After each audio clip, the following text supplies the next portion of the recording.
puntland maxay tahay waa tii abwaaniintu caws fiyoofsan gubay ka warramayeen waxaan idhi meesha keliya ugu nabadgelyada badan ugu barwaaqada badan ee ugu fiican bay soomaali noqotay way ilowda wixii soo gaadhay waxaan idhi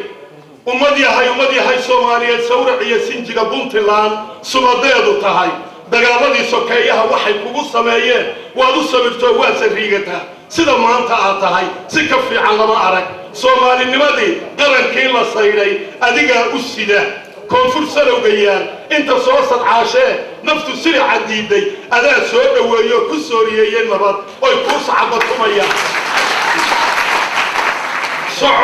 soco puntland barwaaqadan sunsubi ilaah baa ku siiyee soco khayr la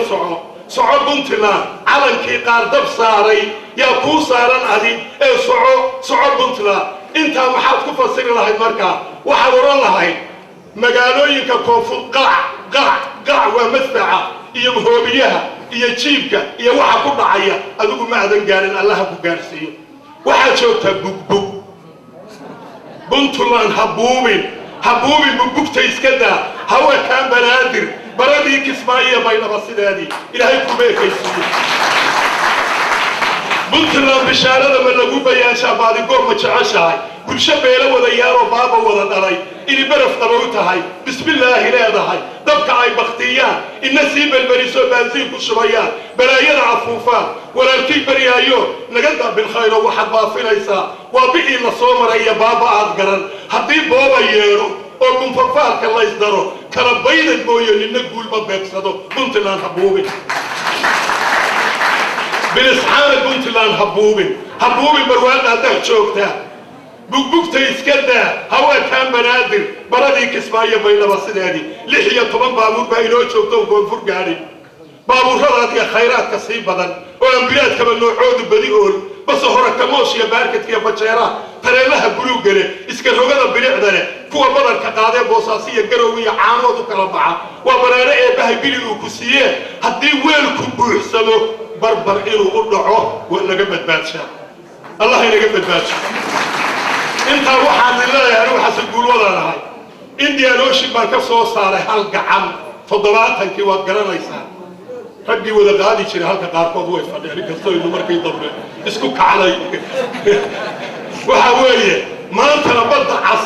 yaa labada gacmood ka taagaya oo magaca puntland bay ku taagmaysaa oo jabuuti markhaati looga noqonaya safiiradu ay looga noqonayaan oo waxaan leeyahay allah shalay siyaad baan idhi nin yar iyo nin weyn sheekh iyo shariif cidina tani gu diidi mayso allah hadda markaan shalay siyaad lahaada hadda anigu 89 sano ka hor oday dhintoo siyaad bari la odhan jiray yaa guulwaade siyaad nolow siyaad yaa lahaaye guulwada maxamed igama idaan maqal waxaan doonayay maxamed buu ahaa ilaanu guul kuma hayn karo nololna kuma hayn karo الله أكبر إله بأوت رسولك أمان له أمة الإسلام نهاي إسراع وادمتنا صومالي مدني بابات كيا ولا شركين قول هذا انت هنا ده حق عنك ولا شركين وهذا قدم قاضي سنة الله أكبر صفك مدحوينها وعقدانها بحالها الله أكبر إله بأول له رسولك أمان له وما زدنا عدنا هاي وما سمعنا هاي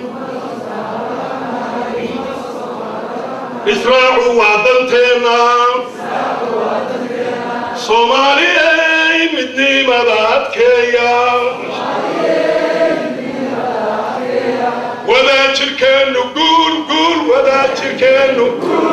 وذا شركانو آدي بدو هالست